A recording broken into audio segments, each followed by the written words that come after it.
Outlet Media Dispatch itu mengangkat klaim bahwa Ahn Sung-il telah memasukkan tanda tangan produser asli dari Cupid. Saluran YouTube Sojang itu sudah lenyap. Terungkap ternyata Starship Entertainment dalang di balik itu semua. Karena Hi everyone, I'm Yusul Kim and welcome back lagi to my YouTube channel.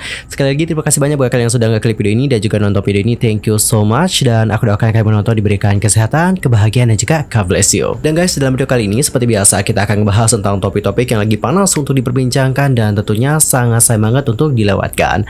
Dan untuk kalian yang tidak mau ketinggalan informasi apapun nih, kalian bisa langsung subscribe channel YouTube ini sekarang juga. Thank you so much. Dan tanpa basa-basi lagi, seperti inilah informasi selengkapnya. Well teman-teman, untuk berita pertama kita akan membahas tentang A-Track yang memblokir upaya anggota 50-50 untuk merek dagang nama grup secara internasional. A-Track telah memblokir upaya anggota 50-50 untuk memiliki nama grup mereka. 50-50 sendiri dilaporkan telah mendaftarkan merek dagang untuk nama grup dan nama anggota individu mereka di Korea awal bulan ini. Tetapi tampaknya ya untuk A-Track telah melakukan pendaftaran lebih awal di negara lain. Jadi pada tanggal 25 Juli, A-Track diketahui telah mengajukan dan berhasil memenangkan merek dagang untuk nama girl group tersebut, mulai dari di Amerika, Inggris, Jepang, dan juga Cina. Ini berarti bahwa 50-50 akan memerlukan izin dari A-Track untuk berpromosi dengan nama grup mereka saat ini di negara-negara tersebut. Bahkan jika mereka memenangkan gugatan untuk mengakhiri kontrak eksklusif mereka dengan label itu. Dan sebelumnya untuk Korea Music Copyright Association atau disingkat dengan KOMCA, itu telah memutuskan untuk menahan semua pembayaran royalti untuk lagu hit dari 50-50 yang Cupid sampai perselisihan seputar kepemilikan hak ciptanya diselesaikan sepenuhnya. KOMCA biasanya mendistribusikan pembayaran royalti domestik setiap 3 bulan nih.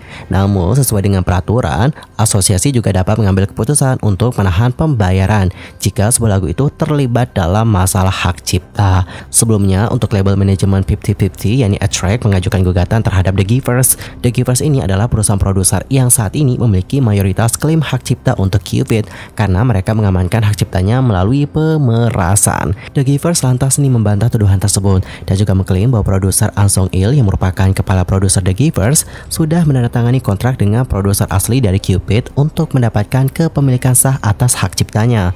Namun pada tanggal 17 Juli waktu Korea Selatan, Outlet Media Dispatch itu mengangkat klaim bahwa Ahn Sung-il telah memasukkan tanda tangan produser asli dari Cupid untuk mengajukan kepemilikan sah atas hak cipta lagu tersebut.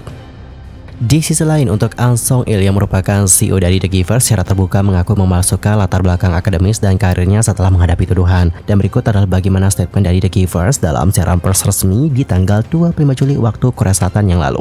Kami telah mengonfirmasi bagian yang salah mengenai latar belakang akademis dan juga karir CEO Ahn Sung-il. Dan kami mohon maaf atas kebingungan dalam hal ini. Kami mohon maaf karena tidak dapat menyampaikan informasi yang akurat dan kami akan mengambil tindakan yang korektif. Adapun untuk tuduhan mengenai latar belakang akademik dan juga karir dari CEO Ahn Sung-il diajukan pada tanggal 24 Juli waktu Korea Selatan. Investigasi menunjukkan bahwa situs portal mengatakan Ahn Sung-il ini lulus dari jurusan Administrasi Bisnis Universitas Chongang.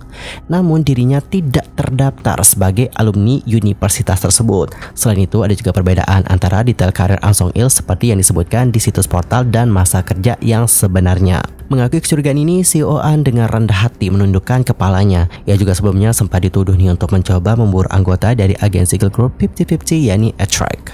Dan lanjut kita akan masuk ke informasi kedua, datanya dari Woon Young-aip yang menghadapi kritik dari KP-mom konservatif karena reaksinya terhadap seorang anak kecil yang mencoba untuk mendekatinya. Anggota Aip Woon Young menghadapi kritik dari Mom Cafe yang konservatif atau komunitas online tempat para ibu berkumpul untuk mendiskusikan berbagai topik dan juga bertukar informasi. Dalam satu postingan baru-baru ini di Mom Cafe tertentu, anggota Aip itu didekati oleh seorang anak laki-laki. Woon Young yang tidak melihat anak itu mendekatinya sambil bergerak secara naluriah mundur saat anak laki-laki itu mencoba untuk menyentuhnya. Seorang road manager kemudian muncul untuk mencegah anak laki-laki tersebut melakukan kontak lebih lanjut dengan anggota Aip itu, termasuk Gael yang berjalan di belakangnya Woon Young. Bagi banyak penonton, reaksi Woon Young dianggap normal, bukan untuk beberapa pengguna di Mom Cafe ini. Seorang pengguna yang tampaknya memposting klip itu yang telah diedit di komunitas online menuliskan, dia sangat dingin kepada seorang anak. Dia hanya ingin menyapa karena dia cantik dan juga menarik. Inilah alasan mengapa saya mencintai Juno. Lihat ketika Juno berada dalam situasi itu, dia juga bertindak terkejut pada awalnya. Tetapi kemudian dia tersenyum cerah pada anak itu. Saya benar-benar jatuh cinta pada Juno. Ini anak kecil. Beberapa pengguna lain kemudian menambahkan, ekspresi wajah gadis dengan rambut pendek di belakangnya lebih buruk. Betapa tidak pantasnya ya, lihat deh tatapannya. Dan ada juga yang berkomentar, momen tak terduga itu menunjukkan sikapmu yang sebenarnya. Dia tidak pernah memiliki sifat yang lembut. Isu tersebut lantas menjadi topik kemarahan netizen di komunitas online lainnya seperti yang didedikasikan untuk K-pop. Karena banyak yang menyatakan simpati terhadap Wonyoung dan juga meremehkan KPI BOOM. Dan kalau kalian sendiri gimana nih pendapatnya? Nanti langsung aja ya sampaikan di kolom komentar. Dan teman-teman, kalian tahu gak sih ada kasus yang lagi heboh banget dan ini juga berkaitan dengan Wonyoung IVE. Baru-baru ini agensi dari Wonyoung IVE yakni Starship Entertainment itu sudah membagikan detail bagaimana mereka berusaha untuk memperkarakan pemilik saluran YouTube Sojang, yang mana Sojang ini telah menyebarkan rumor palsu dan juga fitnah seputar idol K-pop. Salah satunya adalah Wonyoung. Dan sebelum menyampaikan permintaan maaf kepada Jang Wonyoung IVE dan juga PBTS, saluran YouTube Sojang itu sudah lenyap. Terungkap ternyata Starship Entertainment dalang di balik itu semua karena melewati jalur hukum yang cukup panjang untuk memberikan efek jerah pada penyebar fitnah dan penulis komentar yang jahat. Sojang sendiri dikenal fans K-pop di Korea maupun luar negeri yang menyebarkan banyak rumor, tuduhan yang belum dikonfirmasi dan juga cerita-cerita karangan. Selama 2 tahun, serangan jahat dan juga fitnah terus berjalan dan Wonyoung menjadi salah satu target dari gosip kejinya. Secara mendadak, Sojang ini menghilang dari peredaran. Seseorang yang mengaku pemilik akun tersebut telah maju dan juga menyampaikan permintaan maaf atas kerusakan yang telah ditimbulkan olehnya. Kemudian pada hari Selasa tanggal 25 Juli ini, Starship Entertainment menyampaikan perkembangan kasus itu dengan Sojang. Agensi itu meminta pemilik Sojang menyerahkan informasi pribadi ke pengadilan menanggapi berbagai dugaan akun kejahatan online yang berbahaya. Starship membuka dengan mengatakan, "Halo, kami Starship Entertainment. Kami memberitahu kalian mengenai pembaruan tentang tindakan hukum agensi terhadap pelanggaran hak artis kami." Starship terus menanggapi dengan tindakan hukum yang tegas terhadap semua akun fitnah yang jahat, penyebaran desas-desus palsu, konten yang berisikan serangan pribadi, pencemaran nama baik, dan komentar jahat yang ditemukan online dan juga di media sosial. Agensi kemudian menjelaskan runtut bagaimana mereka bisa menjegal saluran YouTube gosip tersebut. Dimulai pada Oktober 2022, Starship telah mengajukan pengaduan perdata terhadap pengirim komentar jahat kronis dengan tuntutan 6 bulan penjara dan pembatasan pekerjaan. Komentar yang dilaporkan utamanya bermuatan pelecehan atau kekerasan seksual.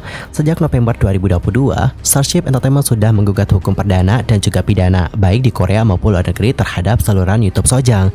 Dalam hal ini, mereka menggandeng Liwoo Law Group dan ditangani oleh pengacara Chong Kyung Sok. Selanjutnya, pada Mei 2023, Pengadilan Distrik Amerika Serikat untuk Distrik Utara California telah membagikan informasi agar kantor pusat Google mencari dan mendapatkan informasi relevan mengenai pemilik saluran YouTube Sojang. Namun secara kebetulan sekitar periode waktu ini ketika Google mengeluarkan pemberitahuan terkait penyediaan informasi, Sojang tiba-tiba diretas dan semua video di saluran YouTube itu dihapus. Akun itu sendiri kemudian dihapus, diikuti dengan postingan permintaan maaf. Dengan mencemarkan nama baik IVE melalui penyebaran gosip palsu secara terus-menerus, Starship Entertainment mengaku terganggu. Meskipun pemilik saluran YouTube itu meminta maaf, agensi tidak akan tinggal diam dan memastikan agar Sojang menerima konsekuensi perdata dan pidana atas aktivitas ilegal di masa depan. Saat ini Starship Entertainment berupaya mendapatkan informasi pribadi bukan hanya Sojang sehingga haters akan ketar-ketir. Mereka juga tidak akan mentoleransi komentar jahat dan juga fitnah dari seluruh dunia. Starship Entertainment sekarang telah mengambil tindakan dengan berkonsultasi dengan Liwoo Law Group untuk mendapatkan informasi pribadi dan pengirim komentar. Adapun kepentingannya agar kinerja IVE tidak lagi terhambat dikarenakan haters. Terakhir, Starship Entertainment mengoperasikan sistem pemantauan rutin untuk melindungi artis agensi kami, kehidupan pribadinya, karakternya, dan hak-haknya. Kami bermaksud mencari semua kemungkinan metode tindakan hukum terhadap setiap dan semua akun pencemaran nama baik dan kerugian terhadap artis kami sekarang dan juga di masa depan.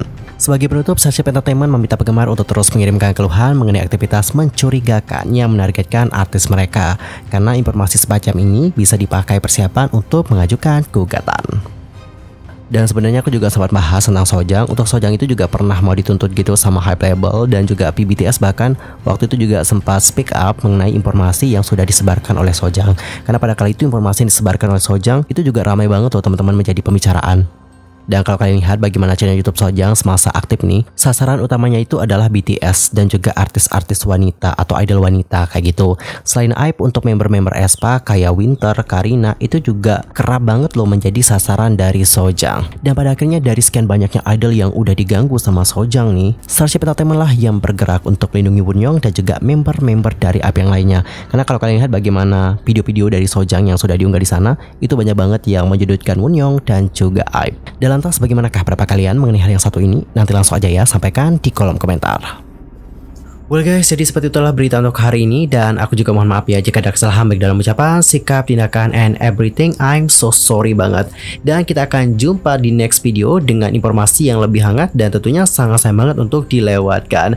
Jadi supaya kalian gak ketinggalan informasi apapun nih, langsung aja ya subscribe channel YouTube ini sekarang juga. See you next time and goodbye.